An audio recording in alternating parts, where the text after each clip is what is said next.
Sa isang baryo, mayroong isang mag-asawa na sina Wigan at Bugan. Nalabis ang paghihiling na magkaroon ng anak, ngunit hindi biniyayaan. Kaya't ganoon na lamang ang labis na kalungkutan ng asawa ni Wigan. Habang pinuputol ni Wigan ng damo, ay nakaramdam ito ng pagod at naisipang magpahinga na muna.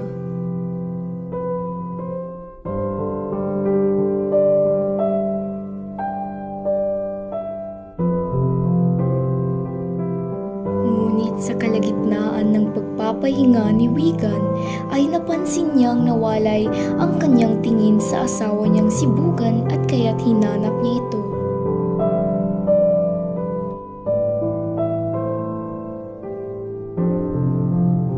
Kapansin-pansin ang lungkot sa mga mata ni Bugan. Dahil kahit anong pilit nilang mag-asawa ay hindi sila nabibiyayaan ng anak.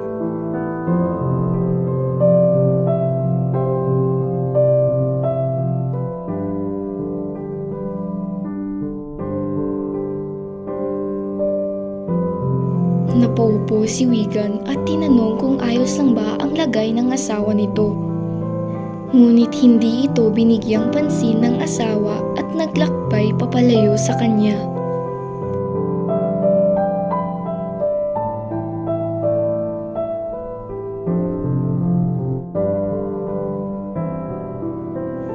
Tumungo si Bugan sa isang daungan kung saan nakatira ang isang malaking buhaya.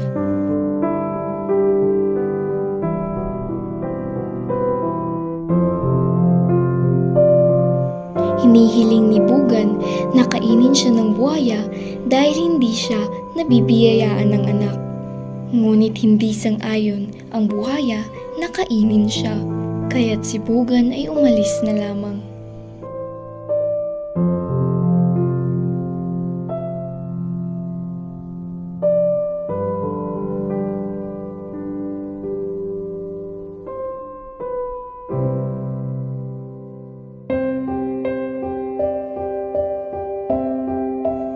Patuloy ang paglalakbay ni Bugan hanggat sa makarating siya sa kung saan nakatira ang isang pating.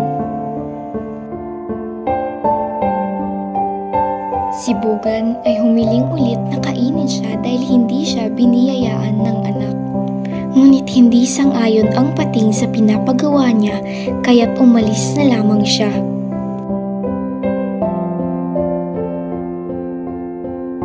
Muling naglakbay si Bugan papunta sa kung saan nakatira ang isang igat. At gaya nga ng una, ay humiling na naman siya na kainin siya dahil hindi siya nagkakaroon ng anak. Hindi sang-ayon ang igat, ngunit sinabihan siya na huwag siyang sumuko at patuloy na maglakbay hanggat sa makarating siya sa bahay ng mga Diyos.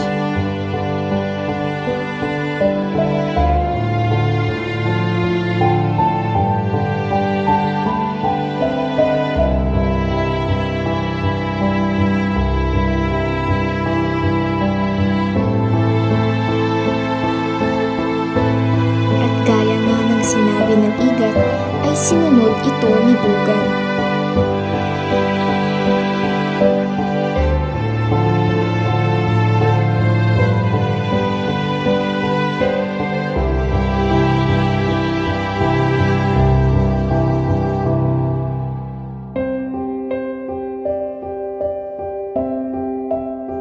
Habang abala ang Diyos sa kanyang tungkod, ay may naamoy siyang kakaiba. Tila ba amoy ng isang tao?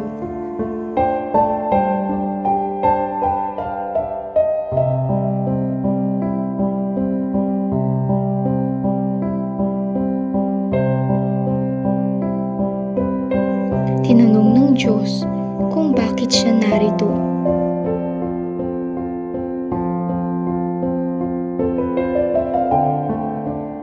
Narinig rin ng isang Diyos ang pinag-uusapan nila, kaya't ito'y tumakbo papalapit sa kanila. At saka naman ito tinanong kung ano ang nangyayari. at ipinaliwanag ni Bugan ang labis na pagkakahiling nilang mag-asawa ang magkaroon ng anak. Tumango naman ang Diyos at sabay sabi na tutulungan nila si Bugan. Sa matagal na pag-aantay nila Wigan at Bugan, ay biniyayaan pa rin sila ng anak. Pagkalipas ng ilang taon, ay hindi lamang isa ang kanilang anak, ngunit biniyayaan sila ng 3 malulusog na anak. Dahil naniniwala sila na walang imposible kung Diyos ang inyong kasama.